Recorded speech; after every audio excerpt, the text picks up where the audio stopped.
Hi, this is Visit Pro3 channel. In today's video, I will show you how to turn off Hotspot automatically on Android.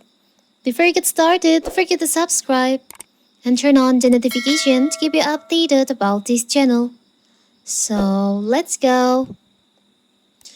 Android will come packaging so many new features that it's hard to keep up with what's changed. One helpful function that's slipped under or rather in the ability to have your Wi-Fi hotspot turn off automatically when no devices are connected.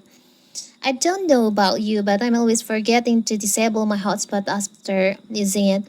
It often stays on for days or weeks before I realize that it's still active.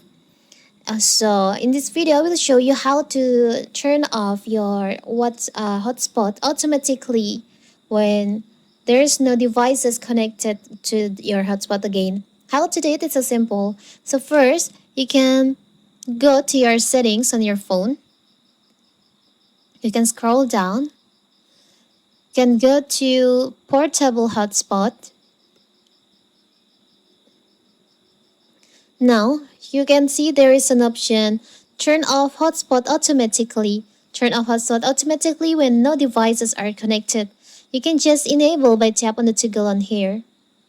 So now, when your WhatsApp is no longer using, no devices that connected on your hotspot will be turned off automatically. It's a simple right? So that is how to turn off hotspot automatically. Don't forget to like and subscribe and turn on the notification to keep you updated about this channel. Thank you and see you!